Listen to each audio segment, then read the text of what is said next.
ಆತ್ಮೀಯರೇ, ಎಲ್ಲರಿಗೂ ಶರಣಾರ್ಥಿಗಳು. ಇವತ್ತು ನಾವು ನಾಗವಾಡ ಗ್ರಾಮದಿಂದ ನಮ್ಮ ಕುಟುಂಬ ಸಮೇತ ಸುಕ್ಷೇತ್ರ ಪಂಢರಪುರದ ಪಾಂಡುರಂಗ ವಿಠಲನ ದರ್ಶನವನ್ನು ಮಾಡಿಕೊಳ್ಬೇಕಂಥೇಳಿ ಹೊರಟಿದ್ದೇವೆ. ಭಾಳ ಅದ್ಭುತವಾದಂಥ ಈ ಒಂದು ಅನುಭವನ ತಮ್ಮೊಂದಿಗೆ ಈ ವಿಡಿಯೋದ ಮೂಲಕ ನಾನು ಹಂಚಿಕೊಳ್ತಾ ಇದ್ದೇನೆ. ಭಾಳಷ್ಟು ಆಸೆ ಇತ್ತು ಪಂಢರಪುರಕ್ಕೆ ಹೋಗಬೇಕು ಅಂತ. ಮೊನ್ನೆ ಆಷಾಢದಲ್ಲಿಯೂ ಆಗಲಿಲ್ಲ, ಕಾರ್ತಿಕದಲ್ಲಿಯೂ ಆಗಲಿಲ್ಲ, ಕಾರ್ಯದೊತ್ತಡ. ಇವತ್ತು ಒಂದು ಸೌಭಾಗ್ಯ ನಮಗೆ ಕೂಡಿ ಬಂದಿದೆ.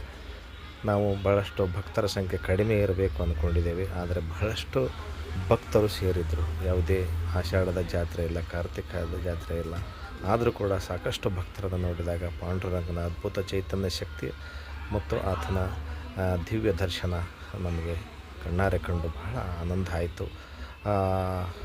5 ತಾಸು ನಿರಂತರ 5 ತಾಸು ಸರತಿ ಸಾಲಿನಲ್ಲಿ ನಿಂತು ನಾವು ಪಾಂಡುರಂಗನ ಪಾದ ಸ್ಪರ್ಶದ ಸಮೀಪ ದರ್ಶನ, ಅಂದರೆ ಪಾದ ದೂರ ದರ್ಶನ ಅಲ್ಲ, ಸಮೀಪ ದರ್ಶನ, ಪಾದ ಸ್ಪರ್ಶದ ದರ್ಶನವನ್ನು ನಾವಿಂದು 5/8/2026 ನಾವು ಮಾಡಿಕೊಂಡಿದ್ದೇವೆ. 1 ಗಂಟೆಗೆ ಮಧ್ಯಾಹ್ನ 1 ಗಂಟೆಗೆ ದರ್ಶನಕ್ಕೆ ನಿಂತರೆ 5 6 ಗಂಟೆವರೆಗೆ ನಮಗೆ ನಮ್ಮ ಸರತಿ ಬಂತು.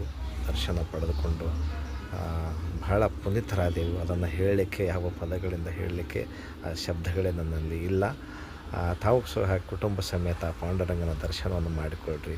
ಅಲ್ಲಿ ಚಂದ್ರಭಾಗಾ ನದಿ ತೀರದಲ್ಲಿ ಪಾಂಡುರಂಗ ವಿಠಲನ ಒಂದು ಪ್ರತಿಮೆಯನ್ನು ಸ್ಥಾಪಿಸಿ ಅಲ್ಲಿ ಭಕ್ತಾದಿಗಳು ತಮ್ಮ ನೆನಪುಗಳನ್ನು ಜರಾಮರಗೊಳಿಸಲಿಕ್ಕೆ ಫೋಟೋಗಳನ್ನು ಹೊಡೆದು ಒಂದು ಆಗಿಂದಾಗೆ ಫೋಟೋಗಳನ್ನು ಕೊಡ್ತಾಯಿದ್ದರು. ಹಾಗೆ ಗಜಾನನ ಮಂದಿರ ಭೇಟಿ ದರ್ಶನ ಮಾಡಿಕೊಂಡೆವು. ಅಲ್ಲಿ ತೆಗೆದುಕೊಂಡು ಹೋದಂಥ ಬುತ್ತಿ ಊಟವನ್ನು ಸವಿದು ಭಾಳ ಅದ್ಭುತವಾದಂಥ ದಿನದ ಮುಕ್ತಾಯದೊಂದಿಗೆ ನಾವು ದರ್ಶನವನ್ನು ಪೂರ್ಣಗೊಳಿಸಿದೆವು.